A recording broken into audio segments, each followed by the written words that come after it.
Ndugu wanahabari, leo kama chama cha wanasheria tuna shughuli zetu. Kama tunavyoelewa, mwaka huu ni mwaka wa muhimu sana kwa taifa letu, lakini tuna shughuli zetu za kisheria na kikanuni ambazo zile za kiuongozi zinazohusiana na masuala ya chaguzi atazizungumza CEO, lakini mimi nitazungumza jumbe za jumla zinazohusiana na uchaguzi. Ni kwamba kuanzia tarehe 8 mpaka 10 Mei tutakuwa jijini Arusha, ambako tutakuwa na mkutano wetu mkuu wa chama cha mawakili wa Tanganyika, na ambao wengi wanatumia ni chama cha sheria.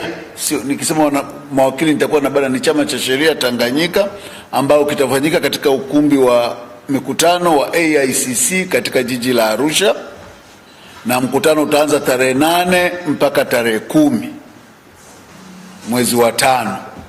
Tunatarajia mgeni rasmi atakuwa Mheshimiwa Philip Mpango, makamu wa rais wa Jamhuri ya Muungano wa Tanzania. Ndio matarajio yetu, lakini tuna kauli mbiu yetu ambayo ni uchaguzi na utawala wa sheria, wito wa uangalizi wa kisheria na uwajibikaji katika mfumo wa chaguzi Tanzania. Tunalenga nini? Mwaka wetu ni wa uchaguzi, na sisi kama TLS, moja ya kipaumbele chetu cha kwanza ni utawala wa sheria, rule of law, na tunaamini kwamba mambo yote yanaanza kwa watu kuchagua viongozi wanaowataka kwa kuzungumza kupitia sanduku la kura.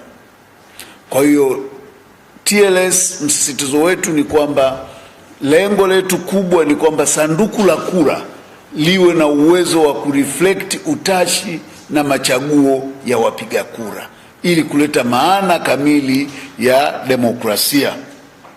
Kwa hiyo sisi kama TLS tutakuwa na mwaka huu tutakuwa na masuala mazima, ukiondoa mchakato huu au kusudio hili la mkutano mkuu, lakini vile vile masuala yanayohusiana na utawala wa sheria na uchaguzi itakuwa ndio kipaumbele chetu, kuhakikisha kwamba tunafanya kila lililo stahiki ili tuweze kupata majawabu ya kidemokrasia kupitia sanduku la kura. Na section 4 sio wakati wa raha, ni wakati wa changamoto kama tunazozisikia sasa. Ndipo watu wanapotaka kuona ubobevu wa TLS, wa mawakili walioko TLS na wataalamu walioko TLS unajireflekti namna gani au unatokeza namna gani katika kusaidia jamii kutoka katika changamoto zinazojitokeza kwa sasa. Kwa hiyo tutakuwa na kipaumbele chetu, na katika mikutano yetu hiyo, mijadala yote, mafunzo, tutakuwa na mafunzo maalum yatakokuwa kienda kuandaa vijana na mawakili namna ya kuingia kwenye chaguzi, namna ya kusaidia watu, namna ya kutetea, namna ya kulinda wapiga kura, kuwatetea haki zao zinapoonekana kukiukwa, na mazingira yote yale. Kutakuwa ni mtiririko wa shughuli za namna hiyo. Kauli mbiu yetu hii kwa Kiingereza inasomeka Election and the Rule of Law, a call for legal vigilance and accountability in Tanzania electoral system.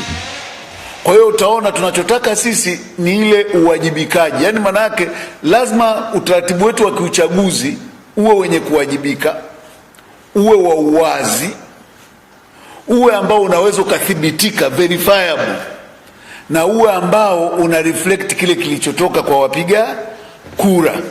Kwa hiyo sisi tunaamini kwamba tuna mchango mkubwa na ni wajibu wetu